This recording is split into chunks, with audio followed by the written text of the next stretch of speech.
COPD എന്ന് വെച്ചാൽ chronic obstructive pulmonary disease എന്ന രോഗത്തിന്റെ ചുരുക്കപ്പേരാണ്.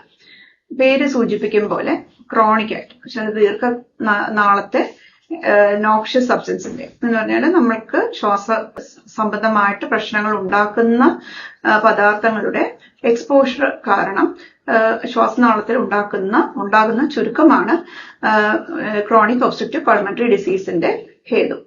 ഈ ക്രോണിക് ഒബ്സ്ട്രക്റ്റീവ് പൾമണറി ഡിസീസ് എന്ന് പറഞ്ഞ അസുഖത്തെ പറ്റി പൊതുവെ നമ്മൾ ആസ്മ എന്ന് പറഞ്ഞാൽ അലർജിയോട് അനുബന്ധമായിട്ടുള്ള എന്തോ കാര്യമാണെന്ന് എല്ലാവർക്കും അറിയാം. പക്ഷെ COPD എന്നാൽ നമ്മൾ ഡയഗ്നോസിസ് പേഷ്യന്റിനെ പരിശോധിച്ചിട്ട് നിങ്ങൾക്ക് COPD ആണെന്ന് പറഞ്ഞാൽ മിക്കവാറും രോഗികൾക്ക് സംശയമാണ്. അവർ ആദ്യമായിട്ടായിരിക്കും കേൾക്കുന്നത് COPD എന്തെന്ന്.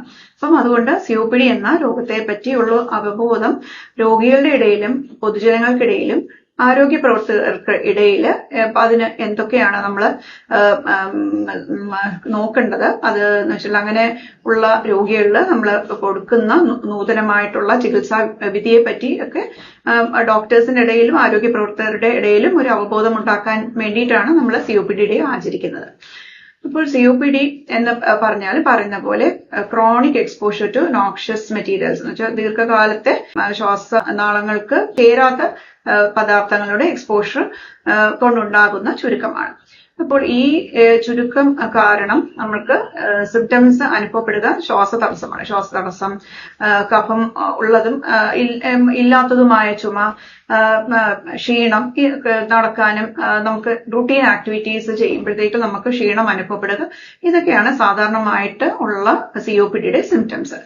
അപ്പം ഇങ്ങനെ ഒരു നമ്മൾ ഈ പ്രാവശ്യത്തെ COPD ദിനത്തിന്റെ തീം തന്നെ short of breath think COPD എന്നാണ്. എന്ന് വെച്ചാൽ ഇത് വളരെ പ്രസക്തമാണ്. കാരണം നമ്മൾ ശ്വാസതടസ്സം പല കാരണങ്ങൾ കൊണ്ടുവരാം. നമ്മൾക്ക് പറഞ്ഞ പോലെ ആസ്മ കൊണ്ടുവരാം, ഹൃദ്രോഗ സംബന്ധമായിട്ടും വരാം. പക്ഷെ നമ്മൾ ഒരു ശ്വാസതടസ്സം വന്നാൽ നമ്മൾ COPDയെ കുറിച്ച് ആലോചിക്കണം. ഇത് ഈ അങ്ങനെയുള്ളൊരു ഡയഗ്നോസിസ് നമ്മൾ ചിന്തിക്കുന്നതിൽ ആരിലൊക്കെയാണെന്ന് പറയും. ഒന്ന്, നമുക്ക് ഇതുപോലെ എക്സ്പോഷർ ഉള്ളവര് എന്ന് വെച്ചാൽ സിഗരറ്റ് സ്മോക്കിംഗ്, നമ്മൾ പുകവലിയാണ് ഇതിന്റെ പ്രധാനമായ കാരണം. എന്ന് വെച്ചാൽ നമുക്ക് വികസിത രാജ്യങ്ങളിലൊക്കെ പുകവലിയാണ് പ്രധാനമായ കാരണം എന്ന് പറയുന്നത്. ഡെവലപ്പിംഗ് കൺട്രീസിലൊക്കെ അറ്റ്മോസ്ഫിയറിക് പൊല്യൂഷൻ ആണ് മേജർ ഒരു റീസൺ ആയിട്ട് പറയുന്നത്. പിന്നെ സ്ത്രീകൾക്കും COPD കാണാറുണ്ട്. സ്ത്രീകളിൽ പുകവലി പുരുഷന്മാരിനെ കമ്പയർ ചെയ്ത് നോക്കുമ്പോൾ കുറവാണെങ്കിലും നമുക്ക് ഈ ഡൊമസ്റ്റിക് ഫ്യൂവൽ എക്സ്പോഷർ അതാണ് നമുക്ക് ഈ പ്രോപ്പറായിട്ട് വായു സഞ്ചാരമില്ലാത്ത കിച്ചണില് പാചകം ചെയ്യുന്ന സ്ത്രീകൾക്ക് ഈ പുക പടലങ്ങളൊക്കെ ശ്വസിച്ച് ദീർഘകാലമായിട്ട് വിറകടുപ്പ് യൂസ് ചെയ്യുന്നവർക്ക് COPD ഉണ്ടാകാം. ഇപ്പോൾ പറഞ്ഞ പോലെ ശ്വാസതടസ്സമാണ് ഇതിന്റെ പ്രധാനമായിട്ടുള്ള സിംറ്റം. ഇങ്ങനെയുള്ള സിംറ്റംസ് ഉണ്ടെങ്കിൽ തീർച്ചയായിട്ടും ഡോക്ടറെ കാണേണ്ടതാണ്. നമ്മൾ സ്പൈറോമെട്രി എന്നുള്ള പരിശോധന, പൾമണറി ഫംഗ്ഷൻ ടെസ്റ്റ്, ഇതാണ് നമുക്ക് അതിന്റെ ഡയഗ്നോസ്റ്റിക് ടെസ്റ്റ്. അതിന്റെ കൂടാതെ അനുബന്ധമായിട്ട് എക്സ്റേയും CT സ്കാനും എല്ലാം എടുക്കാം. മറ്റ് ഈ ശ്വാസതടസ്സം വരുമ്പോൾ അത് COPD മാത്രമാകണമെന്നില്ല. മറ്റ് അസുഖങ്ങളെ ഒക്കെ നമ്മൾ അല്ല എന്ന് സ്ഥിരീകരിക്കാനായിട്ടാണ് ബാക്കി മറ്റ് പല ടെസ്റ്റുകളും ചെയ്യുന്നത്. അപ്പോൾ തീർച്ചയായിട്ടും ഒരു സ്പൈറോമെട്രി, പിന്നെ എക്സ്റേ, ഇതൊക്കെയാണ് നമുക്ക് സാധാരണയായിട്ട് നമ്മൾ ഡയഗ്നോസിസിന് ഉപയോഗിക്കുന്ന ടെസ്റ്റുകൾ.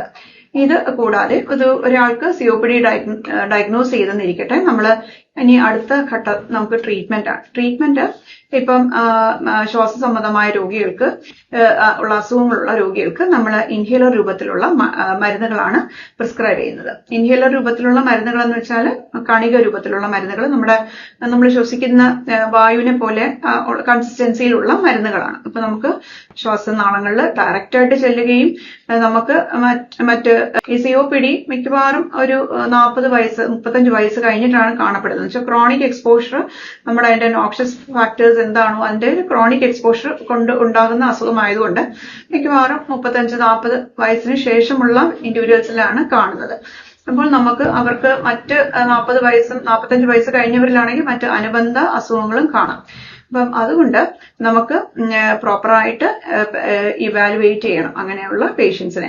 അത് ട്രീറ്റ്മെന്റ് കണിക രൂപത്തിലുള്ള മരുന്നുകളായതുകൊണ്ട് അവർക്ക് ഏറ്റവും എളുപ്പമാണ് അത് അഡ്മിനിസ്റ്റർ ചെയ്യാനും, അത് ശ്വാസനാളത്തിൽ ഡയറക്റ്റ് എത്തുകയും ചെയ്യും.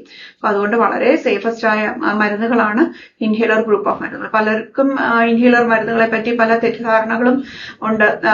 പക്ഷെ ഇതെല്ലാം അസ്ഥാനത്താണ്. തീർച്ചയായിട്ടും വളരെ നമ്മൾ യൂസ്ഫുൾ ആയിട്ടുള്ള ഗ്രൂപ്പ് ഓഫ് ഡ്രഗ്സ് ആണ് പിന്നെ ഈ ഇൻഹേലർ മരുന്നുകൾ. പിന്നെ ഈ ഇൻഹേലർ രൂപത്തിൽ കൊടുക്കുന്നത് ബ്രോങ്കോ ഡയലേറ്റസ് ആണ്. ശ്വാസനാളം വികസിക്കേണ്ട മരുന്നുകളും അതിന്റെ കൂട്ടത്തിൽ നമ്മൾ ഇൻഹേൽ കോർട്ടിക്കോസ്റ്റെറോയിഡ്സ്, അത് വേണ്ട അവസരങ്ങളിലൊക്കെ നമ്മൾ ഇൻഹേലർ കോർട്ടിക്കോസ്റ്റെറോയിഡ്സ് അടങ്ങിയ മരുന്നുകളും കൊടുക്കാറുണ്ട് ഒരു വളരെ ചെറിയ ഫ്രാക്ഷൻ ഓഫ് പേഷ്യൻസിൽ. പിന്നെ നമ്മൾ തീരെ ഇൻഹേലേഴ്സ് ഒന്നും ഉപയോഗിക്കാൻ പറ്റാത്ത രോഗികൾക്ക് നമ്മൾ നെബുലൈസേഷൻസ് പ്രിസ്ക്രൈബ് ചെയ്യാറുണ്ട്. പിന്നെ ഒരു ശ്വാസതടസ്സം ക്രമാതീതമായിട്ട് വന്ന ഓക്സിജന്റെ അളവ് കുറയുന്ന രോഗികൾക്ക് ഓക്സിജനും, പിന്നെ നമുക്ക് ഏറ്റവും ഇമ്പോർട്ടന്റ് ആണ് പൾമണറി റീഹാബിലിറ്റേഷൻ. റീഹാബിലിറ്റേഷൻ എന്ന് പറഞ്ഞാൽ നമുക്ക് ഈ COPD വന്ന പേഷ്യൻസിന് മിക്കവാറും അവർക്ക് വ്യായാമവും ഒക്കെ കുറവായിരിക്കും. അവർക്ക് കുറച്ച് നടന്നാൽ ശ്വാസതടസ്സം ഉണ്ടാകും. അപ്പൊ അതുകൊണ്ട് പ്രോപ്പറായിട്ട് വ്യായാമ മുറകൾ അവരെ പരിശീലിപ്പിക്കുന്നതാണ് ഫിസിക്കൽ റീഹാബിലിറ്റേഷൻ. അപ്പം ഫിസിക്കൽ റീഹാബിലിറ്റേഷൻ വളരെ ഒരു ഇമ്പോർട്ടന്റ് ആയിട്ടൊരു സാധനമുണ്ട് COPD ട്രീറ്റ്മെന്റിൽ. പിന്നെ എല്ലാ ശ്വാസകോശ രോഗങ്ങളെയും പോലെ ഇതിനും ഏറ്റവും ഫലപ്രദമാകുക നമുക്ക് വാക്സിനേഷൻസ് ആണ്. നമ്മൾ ഫ്ലൂ വാക്സിനേഷനും ന്യൂമോണിയ വാക്സിനേഷനും കൊടുക്കുക വഴി നമുക്ക് ഇൻഫെക്ഷൻ കാരണം നമുക്ക് അസുഖം മൂർച്ഛിക്കുന്നത് ഒരു പരിധിവരെ തടയാൻ പറ്റും. അപ്പോൾ നമുക്ക് ഈ COPD ദിനത്തിൽ എല്ലാവർക്കും കൈകോർക്കാം. ഞാൻ പറഞ്ഞതുപോലെ നമുക്ക് ഡെവലപ്പിംഗ് കൺട്രീസിൽ പൊല്യൂഷൻ ഒരു one of the main reasons ആണ് ഫോർ COPD. നമുക്ക് പൊല്യൂഷൻ നമുക്ക് ഒരു വ്യക്തി വിചാരിച്ചാലൊന്നും ഒരു മാറ്റം വരുത്തുന്ന ഒരു കാര്യമല്ല. പിന്നെ നമുക്ക് ഒരു കൂട്ടായ്മയോടെ ഗവൺമെന്റിന്റെ പോളിസി മേക്കേഴ്സിന്റെയും ഒക്കെ ഒരു ആക്ഷൻ ഇതിൽ ആവശ്യമാണ്. പിന്നെ പൊല്യൂഷൻ കുറയ്ക്കുക. പിന്നെ നമ്മൾക്ക് എന്തായാലും നമ്മളുടെ ലോകാരോഗ്യ സംഘടനയുടെ കണക്ക് നോക്കിയാൽ 2035 രണ്ടാം സ്ഥാനത്ത് മരണകാരണത്തിൽ രണ്ടാം സ്ഥാനത്ത് വരുന്ന രോഗമാണ് COPD. ഇത് വരാൻ കാരണം നമ്മൾ പിന്നെ പ്രായമായവരുടെ നമ്പേഴ്സ് കൂടി വരുന്ന ഇപ്പോഴത്തെ നമ്മളെ ഡെമോഗ്രാഫിക് നോക്കിയാൽ സ്റ്റാറ്റസ് എടുത്ത് നോക്കിയാൽ പ്രായമായവരുടെ നമ്പേഴ്സ് കൂടി വരുന്നു. അതുകൊണ്ട് തന്നെ നമ്മൾക്ക് COPD രോഗികളുടെ നമ്പറും കൂടി വരും. അതിന്റെ കൂട്ടത്തിൽ നമുക്ക് പൊല്യൂഷനും ബാക്കി ഫാക്ടേഴ്സും എല്ലാം അധികമായിട്ട് വരുന്നുണ്ട്. അതുകൊണ്ട് തീർച്ചയായിട്ടും ഈ COPD ദിനത്തിൽ ഇത് പ്രിവെന്റ് ചെയ്യാനും COPD വന്ന രോഗികളുടെ പ്രശ്നങ്ങൾ പരിഹരിച്ച് പോകാനും എല്ലാവരുടെയും കൂട്ടായ്മ ആവശ്യമാണ്. നമസ്കാരം.